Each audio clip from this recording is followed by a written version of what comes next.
Troisième numéro du Book Talk du Grenier. Aujourd'hui, on s'intéresse au bac de français avec une œuvre qui est au programme cette année, Manon Lescaut de l'abbé Prévost, que j'ai retrouvé, Manon Lescaut, hein, pas l'abbé Prévost, c'est une édition que j'ai retrouvée dans ma bibliothèque perso. Donc ça veut dire que je l'ai étudiée. Mais je me souviens de ce que j'ai étudié pour le bac de français, les Confessions de Rousseau, le Rouge et Noir de Stendhal, et Electre de Giroudot. Donc, est-ce que j'ai étudié Manon Lescaut quand j'étais au collège? J'ai retrouvé aussi le marque-page. Il était pas très loin. Entre autres parce que il y a une préface qui fait 40 pages et qui est chiante au possible. Surtout qu'elle te raconte toute l'histoire. Ben non, mais laisse-moi découvrir. Alors, Manon Lescaut, rapidement, c'est un mec de bonne famille qui s'éprend d'une jeune catin, parce que je sais pas si elle est catin au début. Voilà. Mais du coup, ça se passe mal et il leur arrive plein de malheurs. Et il rencontre l'abbé Prévost. Et donc, l'abbé Prévost raconte ce que le jeune homme lui a raconté. Voilà. Donc, c'est un jeune homme de bonne famille. C'est rigolo parce que vu que c'est une édition pour étudier en cours, il y a combien de pages pour les notes? Il y a beaucoup de pages de notes. On a combien? Une quinzaine de pages de notes. Voilà. Sauf que des fois, note numéro 72, voilà la note 52. Voilà, c'est vachement utile. Surtout que la note 52, dans ces cas-là, souvent, c'est des explications de mots. Et en fait, il y a des mots qui ne sont pas expliqués et qu'on ne comprend pas. Puis il y a d'autres mots, ils nous les expliquent. Mais en fait, je comprends tout à fait. Dans le langage courant, on comprend ce que ça veut dire. Alors après, il y a aussi autre chose, c'est qu'il y a eu plusieurs éditions du livre. L'abbé Prévost est connu pour avoir fait une grande collection je sais plus, je crois qu'il y a 7 livres où il raconte sa vie, en gros, hein, le mec est pas du tout nombriliste, et puis ça s'est vendu. Apparemment, il a fini abbé, mais wow, il a l'air d'avoir fait pas mal de trucs un peu fripants dans sa vie, voire complètement dégueulasses. Et il y a eu à la base, ça faisait partie. Et puis après, il y a eu une édition toute seule du livre, qui n'était pas sous le titre de Manon Lescaut, qui était Histoire du Chevalier des Grieux et de Manon Lescaut, je crois. Et donc le Chevalier des Grieux, c'est le jeune homme de bonne famille, et Manon Lescaut, c'est la fille dont il tombe amoureux et pour laquelle il perd toute sa vie.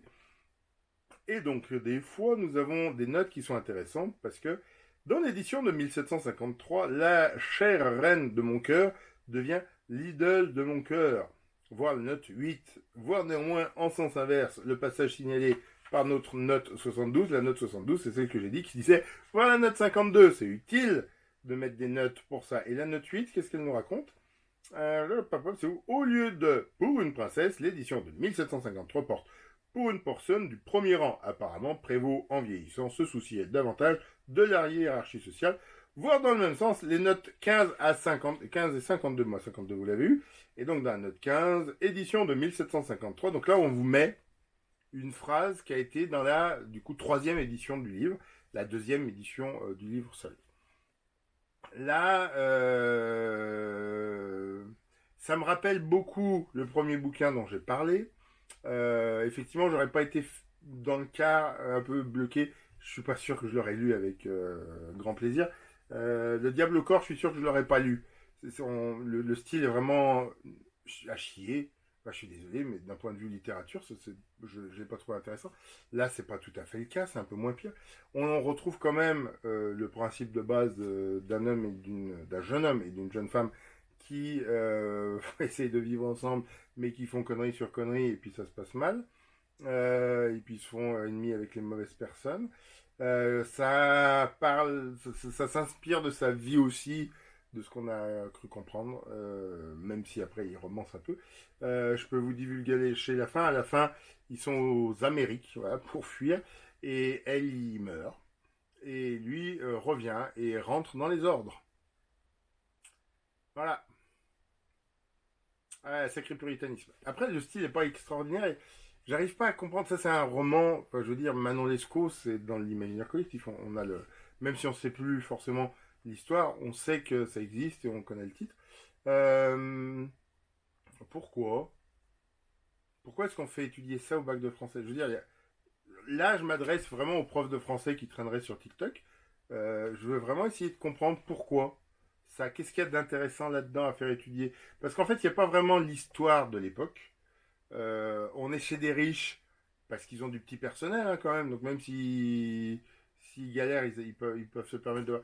Alors après, eux, ils galèrent vraiment. Hein. Autant le diable au corps, il a du petit personnel un peu tout le temps. Eux, c'est pas le cas tout le temps, mais c'est pas la majorité de la population qui vit comme eux. Donc, qu'est-ce qu'on leur trouve à eux? Qu'est-ce qu'on trouve à ce livre? Et qu'est-ce qu'on espère que ce livre apporte à des élèves de première, hein, puisque du coup, le bac de français, vous le préparez en première. Voilà, j'aimerais vraiment comprendre. C'était pas un grand plaisir de le lire. Ouais, je suis content de l'avoir lu, parce qu'à l'époque, apparemment, j'avais abandonné très vite. Mais, waouh, c'était pas... Comment dire? C'était pas un plaisir. Donc merci par avance de vos commentaires et puis et on va continuer des vidéos comme celle-là. Alors n'hésitez pas à vous abonner.